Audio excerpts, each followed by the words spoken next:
Assalamualaikum warahmatullahi wabarakatuh. Alhamdulillah wa bihi nasta'in wa ala umurid dunya waddin wa ala alihi wa sahbihi wa sallim ajmain amma ba'du. Yang saya hormati Bapak Dr. Wahab MAG selaku dosen pengampu mata kuliah Pendidikan Karakter. Sebelumnya perkenalkan, nama saya Atika Nurhalisa, NIM 120020041. Pada video kali ini saya akan membahas mengenai sebuah hikayat yang berjudul Nur Muhammad, kisah Nabi bercukur dan Nabi wafat.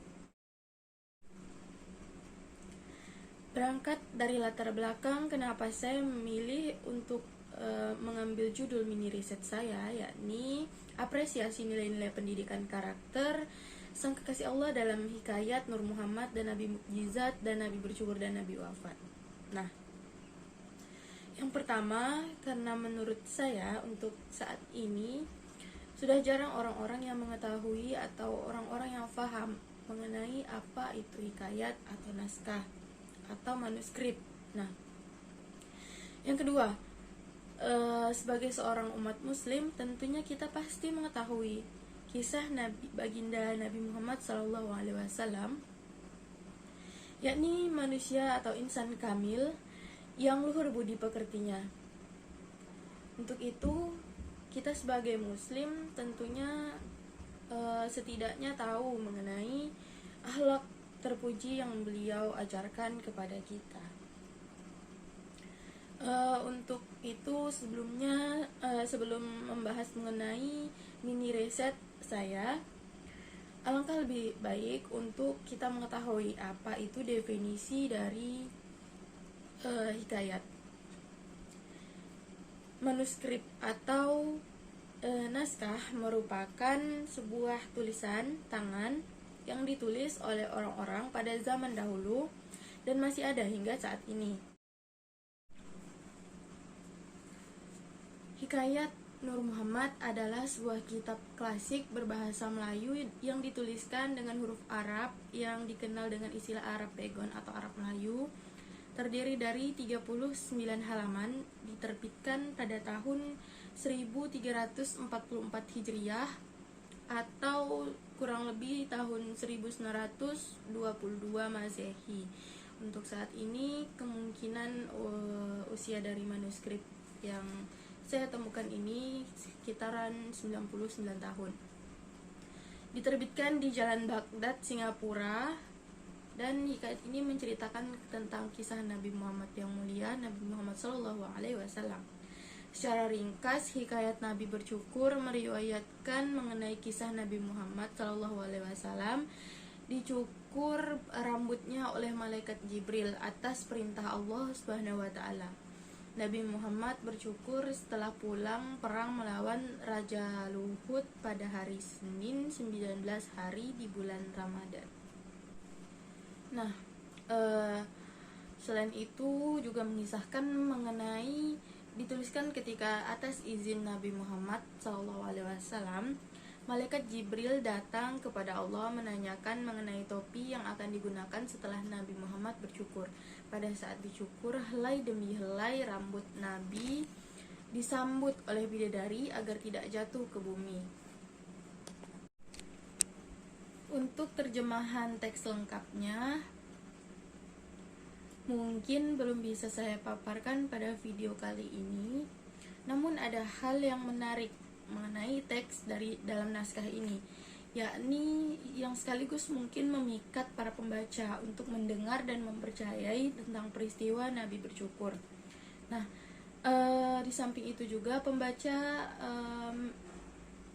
untuk menyalin dan memiliki teks yang terdokumen dalam naskah. Kenapa tidak? Karena orang yang membaca, mendengar, dan mempercayai cerita Nabi bercukur akan mendapatkan perlindungan Allah di dunia maupun akhirat. Bagi orang yang menyimpan dan memiliki ceritanya juga akan diberikan keselamatan dikala bepergian baik di laut maupun di daratan, aman dari gangguan musuh, binatang buas, juga gangguan jin dan setan. Namun sebaliknya, bagi orang yang tidak mau membaca dan mendengar serta tidak mempercayainya akan disiksa dan diazab oleh Allah di dunia maupun di akhirat. Allahu a'lam. Ini hanyalah persepsi orang mengenai naskah ini. Pendidikan karakter bukanlah sebuah topik yang baru dalam pendidikan. Pada kenyataannya, pendidikan karakter ternyata sudah seumuran dengan pendidikan itu sendiri. Pendidikan karakter adalah suatu sistem penamaan nilai-nilai karakter yang meliputi komponen pengetahuan, kesadaran, atau kemauan dan tindakan untuk melaksanakan nilai-nilai tersebut, baik terhadap Tuhan Yang Maha Esa, diri sendiri, sesama, lingkungan, maupun kebangsaan. Nah, di dalam naskah ini sendiri, nilai-nilai pendidikan karakter apa yang terdapat di dalamnya? Untuk Hikayat Nur Muhammad dalam kesusastraan Melayu tergolong dalam kelompok cerita pengaruh Islam. Dan banyak sekali fungsi dari teks tersebut, yakni dari kajian terhadap cerita Nabi bercukur terhadap teks-teks Melayu dan Jawa serta motivasi penulis atau penyalin teks dapat disimpulkan bahwa teks cerita Nabi bercukur menjadi populer di Nusantara karena dikaitkan dengan firman Allah dalam Quran surah Al-Fat ayat 27. Meskipun ayat itu sebenarnya terkait dengan perintah tahallul untuk beribadah haji dan umroh, tetapi karena dikutip dalam teks cerita, baik teks berbahasa Melayu maupun Jawa, maka menambah keyakinan pembaca terhadap teks Nabi bercukur. Hikayat Nur Muhammad merupakan salah satu naskah Melayu klasik yang penuh dengan simbol-simbol atau perumpamaan. Simbol-simbol yang digunakan misalnya seekor burung yang maha indah, laut, titik air, dan 4 anasir. Simbol-simbol ini digunakan untuk mengungkapkan sesuatu yang dianggap suci dan tidak dapat diungkapkan secara pasti. Dalam kitab ini membahas tentang awal penciptaan Nabi Muhammad SAW, yang mana dalam kisahnya banyak sekali teladan bagi kita umat muslim, sehingga kitab ini layak dijadikan bahan untuk dikaji lebih dalam mengenai kandungan cerita Nabi Muhammad SAW. Pada Hikayat Nur Muhammad yang berjudul Hikayat Muhammad Nabi bercukur dan Nabi mukjizat dan Nabi wafat yang bertanda tahun 1344 Hijriah ini mengisahkan tentang kekasih Allah dan Nabi Muhammad yang diawali dengan bacaan Bismillah dan diakhiri dengan kata tamat yang merupakan salah satu contoh atau ciri dari struktur sastra kitab. Hikayat Nur Muhammad ialah salah satu contoh naskah kuno yang mengisahkan tentang seorang insan kamil, manusia yang maha sempurna. Dialah permulaan wujud dan dia pula lah kesudahan Nabi, yaitu Nabi Muhammad SAW. Nur Muhammad itu menyatakan dirinya dalam bentuk yang berlain-lainan menjadi tubuh Nabi Adam, Nabi Musa, Nabi Isa, dan lain-lain, sampai kepada kesempurnaan, yaitu kepada tubuh Nabi Muhammad SAW. Setelah sampai kepada Nabi Muhammad, Nur Muhammad itu terus menjelma kepada tubuh yang lain, yaitu pada Ali, Hasan, Hussein, dan lain-lain. Kepercayaan seperti ini bukanlah berasal dari agama Islam, karena dia adalah inti filsafat Hinduisme yang bernama Atman dan masuk pengaruhnya ke dalam tasawuf Islam. Dia adalah panteisme. Insan kamil adalah tasawufnya Al-Halaj, filsafatnya Ibnu Al-Arabi, dan dilanjutkan oleh Abdul Karim Jaili dalam bukunya yang berjudul Al-Insan Kamil. Selanjutnya, cerita Nur Muhammad digunakan pula sebagai dongeng kaum tasawuf untuk mendewakan raja. Untuk Hikayat Nur Muhammad dalam kesusastraan Melayu tergolong dalam kelompok cerita pengaruh Islam. Dan banyak sekali fungsi dari teks tersebut, yakni teks Hikayat Nur Muhammad dari wilayah yang berbeda sama-sama menceritakan mengenai Nabi Muhammad pada saat bercukur, disertai dengan fungsi naskah. Namun, kesamaan itu tidak secara signifikan dimunculkan. Banyak perbedaan yang nampak, mulai dari kelahiran Nabi Muhammad ada di dalam teks Hikayat Nur Muhammad tidak ditemukan, termasuk tambahan teks Asmaul Husna. Fungsi naskah masing-masing juga ada sedikit perbedaan antara yang di Melayu dan di Jawa.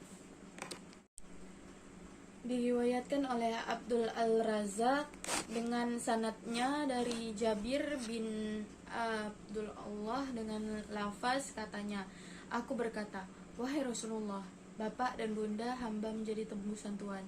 Beritahu kepada hamba tentang perkara terawal yang dijadikan Allah sebelum segala sesuatu." Jawab baginda, "Wahai Jabir, sesungguhnya Allah menjadikan nur Nabi engkau dari nurnya sebelum segala sesuatu. Kemudian ia dijadikan nur itu berkisar dengan kudrat cara yang dikehendakinya. Walhal dalam masa itu tiada lauh mahfuz, tidak ada kalam, surga dan neraka, tiada malaikat, langit, bumi, matahari, bulan, jin dan manusia. Maka apabila Allah menghendaki menjadikan sekalian makhluk, ia membahagiakan nur itu kepada 4 bagian. Dari juzuk pertama ia jadikan al-kalam, dari yang kedua ia jadikan lauh atau lauh mahfuz, dan yang ketiga ia jadikan kars. Kemudian ia membahagiakan pula juzuk yang keempat itu kepada 4 bagian. Maka dari juzuk yang pertama ia jadikan malaikat penanggung kars, dari juzuk yang kedua ia jadikan kursi, dari yang ketiga ia jadikan malaikat yang baki lagi. Kemudian ia membahagiakan lagi juzuk yang keempat itu kepada 4 bagian. Yang pertamanya dijadikan langit-langit, yang keduanya di bumi-bumi, yang ketiganya surga dan neraka, kemudian yang keempatnya dibahagiakan kepada 4 bagian yang pertamanya, dan dijadikannya nur pandangan mata muslimin. Dari yang kedua dijadikan cahaya hati mereka, ia makrifat terhadap Allah. Dari yang ketiga dijadikannya nur kejinakan mereka dengan Tuhan, yaitu tiada Tuhan melainkan Allah, Muhammad Rasulullah. Demikian hadis dalam Al-Mawahib Al-Ladunyah karangan Al-Hadis Al-Kastalani. Mungkin itulah tadi yang dapat saya sampaikan. Kurang dan lebihnya saya mohon maaf. Saya akhiri, wabillahi taufiq wal hidayah. Wassalamualaikum warahmatullahi wabarakatuh.